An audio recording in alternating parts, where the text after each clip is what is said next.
The Pacific in this El Nino year, especially the eastern Pacific, has just been going off. I mean, and that's usually what we find when we have El Nino systems. You get quieter in the Atlantic and you really start to pop up a lot of storms. Hawaii is way over there. All right, so this actually started in the Pacific, the eastern Pacific, but there's that track. That's about 14, 15 miles off the Big Island. This was Saturday night, and Sunday morning that they dealt with it. That was late last night and early this morning. You can see it's moving away. It's not an issue for them. It was further off from the other islands. But look, I was out there in March. They had a Kona low. They had at least two Kona lows. The Kona lows last 5, 6, 7 days at a time, right? This at least was a day and a half. But that Big Island, especially Hilo on the south side of the Big Island, is cut off right now from some bridge that has crashed. I mean, it is just a bad scene because of all the heavy, heavy rainfall that they saw. Now, in the Atlantic, we went from no development expected the next 7 days to 3 different systems that we were tracking. Remember, Cristobal was up here. That's long gone, but those 2 waves that came off of Africa, they are long gone, and we're not looking for development next 7 days. I will say later this weekend, one of these waves here wants to try and do a recurve up towards Bermuda, perhaps. Some of the models picking up on it, but that's so far out in time, so we'll keep an eye on it. Nothing to worry about at this point.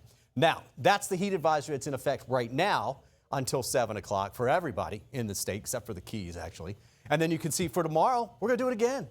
So weather impact alert, 11 a.m. to 7 p.m. Again, that's our way here at 10 Tampa Bay, giving you a heads up about some weather you should be watching. And it's just heat. It's not a big deal, but it's the heat adding up over time on your body. I mean, this is what it feels like, 103 to about 115 right now.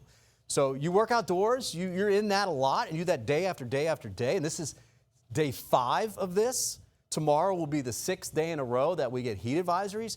That really takes a toll on your body, so you need to be taking some breaks.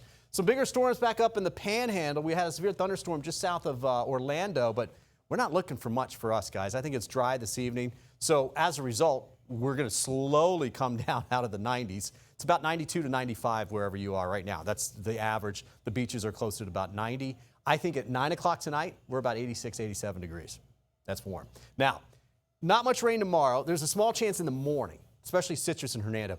Wednesday morning, I have a weather impact alert for that because this looks like that's a decent chance 5, 6 a.m., 7, 8 a.m.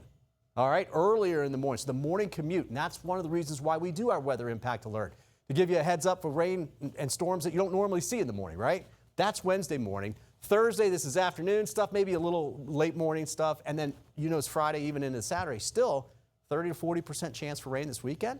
So that will actually help to cool us just a bit. Right now, live outside, you can see it's beautiful at the beach. We just have a light west wind off the water. You can see those wind arrows. We keep this wind all week long, all the way through next Monday. All right? So most storms that form will blow inland. This is tonight. We're not going to see a whole lot of storminess. That's tomorrow morning, tomorrow afternoon, I should say 6 o'clock. So not much going on. That is 7 a.m. on Wednesday morning. All right? That's a little overdone, but that's why I give you a heads up. Hey, that bus stop in the morning on Wednesday morning, your morning commute Wednesday morning, may have to deal with that. Now, we'll see if this holds in the forecast models. We'll change it if it goes away, but right now it looks like we have a decent chance of seeing some storms in the morning on Wednesday morning. So here's tonight, down through the 8th. There is 9 p.m., 86 degrees. Wow. And then tomorrow we'll start at 81 and we'll get up to about 92. That's for Tampa, though. But if you're in Polk, Hardy, DeSoto, Highlands County, 95, 97 degrees for daytime high. See the coverage picking up a little bit as we get our way through Wednesday and Thursday, and then back down a little bit for the weekend. The 7-day forecast, we've got our weather impact alert on Tuesday. It's tomorrow afternoon for the heat. Same thing, no big deal. But then we have for Wednesday morning for those showers and storms, okay? So we'll be keeping an eye on it, and there you go. Starting to flinch a little bit here. We're going to be looking at, Dave, slightly cooler temperatures as we head towards the weekend. Slightly cooler is good. All right.